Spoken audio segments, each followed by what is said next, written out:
एक तरफ तो आप स्वामीनाथन को भारत रत्न भी देते हैं, चौधरी साहब को भी आप भारत रत्न देते हैं, जो किसानों के लिए काम करते थे। स्वामीनाथन साहब भी किसानों के लिए काम करते थे और किसानों की बात आप मानते नहीं। जब किसानों ने आह्वान किया था तो उनकी बात मान लेते, लेटर जारी कर देते, मान ली भाई आपकी बात, कोई आता ही नहीं। न कील काटने की जरूरत थी, न फोर्स लगाने की जरूरत थी, न दिल्ली के नागरिक को दुखी होने की जरूरत थी, कोई समस्या ही नहीं थी।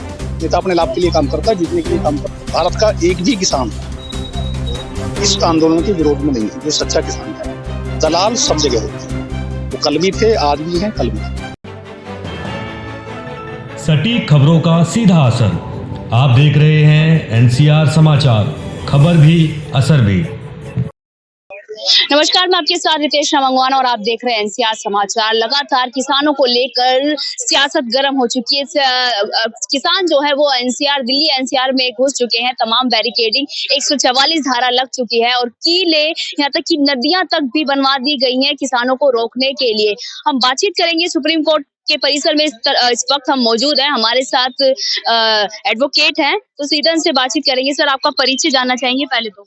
मैं विजेंद्र कसाना हूँ, वकील हूँ। सर, कैसे देख रहे हैं जिस तरीके से सरकार ने चारों तरफ बैरिकेडिंग 144 धारा लगी हुई है, हर जगह कोई भी 4 बंदे नहीं खड़े हो सकते, कैसे देख रहे हैं किसानों को रोकने की पूरी? देखिए, किसान भी भारत के नागरिक हैं, मेहनत कश लोग हैं, उनकी मांगे माननी चाहिए।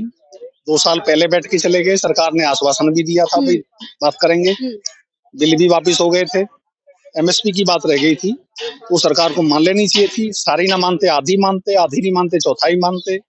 एक तरफ तो आप स्वामीनाथन को भारत रत्न भी देते हैं, चौधरी साहब को भी आप भारत रत्न देते हैं, जो किसानों के लिए काम करते थे। स्वामीनाथन साहब भी किसानों के लिए काम करते थे और किसानों की बात आप मानते नहीं। तो किसान मजबूरी में तो दिल्ली आए।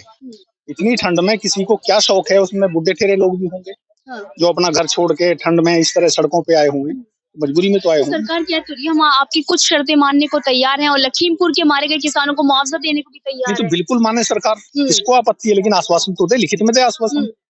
अभी चले जाएंगे किसान, कोई दिक्कत नहीं, उनको कोई शौक थोड़ी है दिल्ली में रुकने का। उनके सबके काम है, सब अपने खेत पे अपनी उसमें व्यवस्था में बिजी रहते हैं, तो दें आश्वासन, बात करें। अच्छा, ठीक है। किसानों को रोकने के लिए कीले गाड़ना, नदियां बनवाना, गड्ढे बनवाना, ये कैसे देख रहे हैं? अब एक तरफ तो आप कह रहे हैं कीले गाड़ रहे हैं, एक तरफ कह रहे हैं बात मान रहे हैं। बात ही मान लो ना, कील गाड़ने की भी जरूरत नहीं पड़ेगी। जब किसानों ने आह्वान किया था तो उनकी बात मान लेते, लेटर जारी कर देते, मान ली भाई आपकी बात, कोई आता ही नहीं। न कील काटने की जरूरत थी, न फोर्स लगाने की जरूरत थी, न दिल्ली के नागरिक को दुखी होने की जरूरत थी, कोई समस्या ही नहीं थी।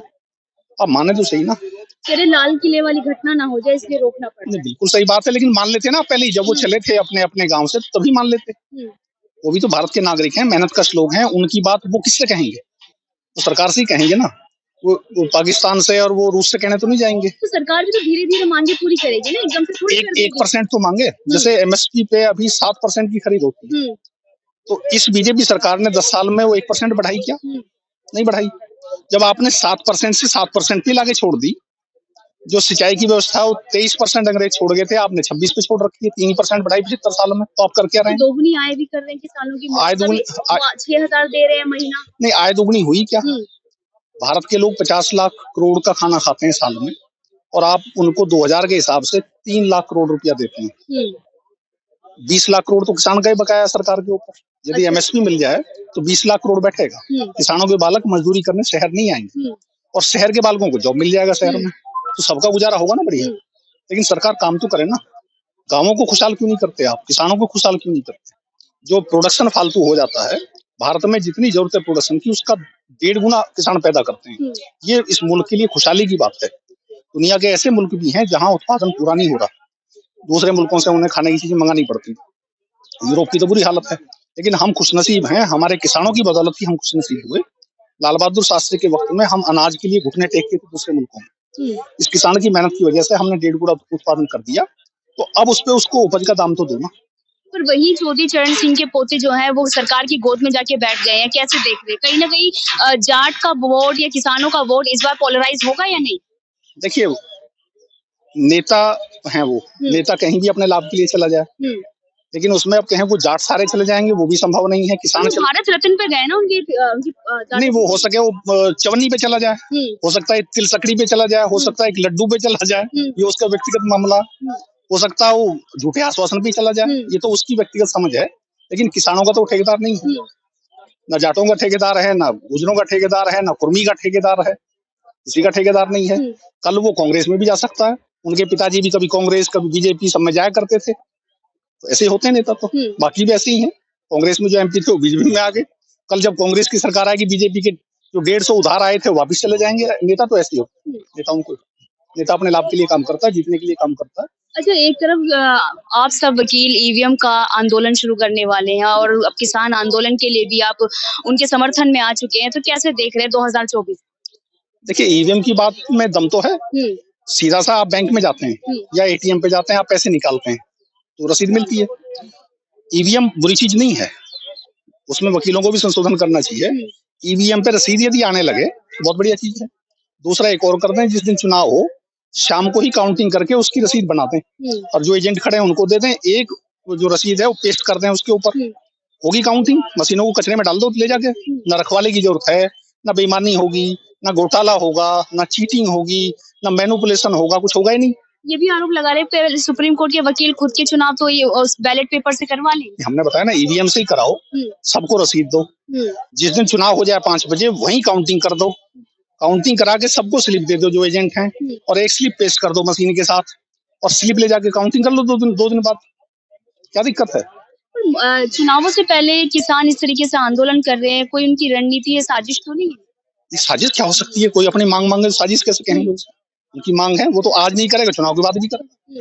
मान लिया आपने नहीं माना और बीजेपी की सरकार ही मान लिया बन जाए, तो ही वो बाद में नहीं करेगा क्या? से पहले क्यों आंदोलन को अंजाम दिया? नहीं, इसमें क्या दिक्कत है? बाद में भी कर सकता है, पहले भी कर सकता है, चुनाव के 2 साल बाद भी कर सकता है, 1 महीने बाद भी कर सकता है, और हो सके ना करे, वो तो उसकी अपनी मर्जी है। जिसके पेट में दर्द होगा वो हड़ताल करेगा। अच्छा, पर राकेश टिकैत और चड्डूली जी है वो इससे नदारद दिख रहे हैं।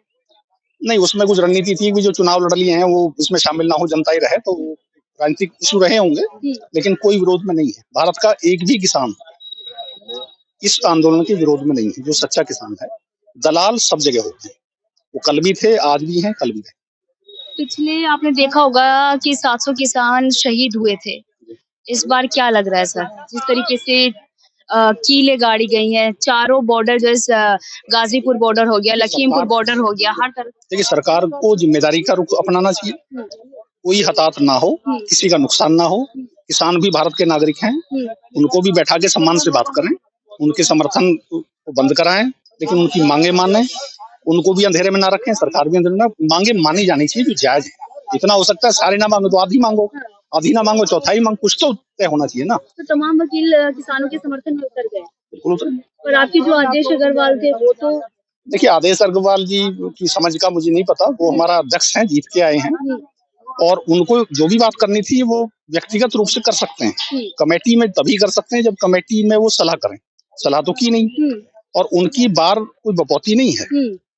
किसान क्यों ना आंदोलन करें? हम तो कहें कोई भी आंदोलन कर सकता है। आपको क्या जरूरत थी किसी का विरोध या समर्थन करने की? जो किसान यहाँ है उनके मुकदमे आप लड़ो, जैसे बाकी मजदूर का लड़ोगे, व्यापारी का लड़ोगे, सबका लड़ो, सबकी मदद करो। लेकिन आप किसी के विरोध में कैसे आ सकते हैं? किसी के विरोध तो नहीं कर सकते। सबको संवैधानिक हक है आंदोलन करने का, जिसकी मांग ना मानी। तो वकील भी किसानों के साथ जेल जाने के तैयार है इस बार? जा सकते हैं, क्या दिक्कत है?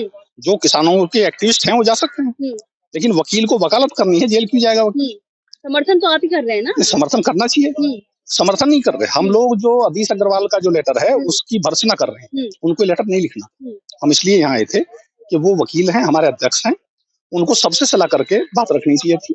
और कोई सारी सलाह ये नहीं बनेगी किसान के विरोध में आ जाओ, या सारी सलाह ये नहीं बने किसान के समर्थन में चले जाओ। सबकी व्यक्तिगत राय है। तो शुक्रिया बातचीत करने के लिए। तो ये थे हमारे साथ सुप्रीम कोर्ट के वकील। आपने देखा कि किसान आंदोलन पिछले साल भी चला था और जिस तरीके से 700 किसान शहीद हुए थे, क्या इस बार भी ऐसा कुछ होने वाला है? इस तरीके के कयास लग रहे हैं या बन रहे हैं, क्योंकि हर तरफ चारों चौकबंदी कर दी गई है, गाजीपुर बॉर्डर हो, लखीमपुर बॉर्डर पर। सरकार ये भी कह रही है कि हम आपकी कुछ शर्तें मानने को तैयार है और आप लखीमपुर बॉर्डर पर मारे गए किसानों को मुआवजा देने को भी तैयार है। क्या किसान रुकेंगे? ये देखना बाकी रहेगा। मैं आपके साथ रितेश रामंगवाना और आप देख रहे थे एनसीआर समाचार।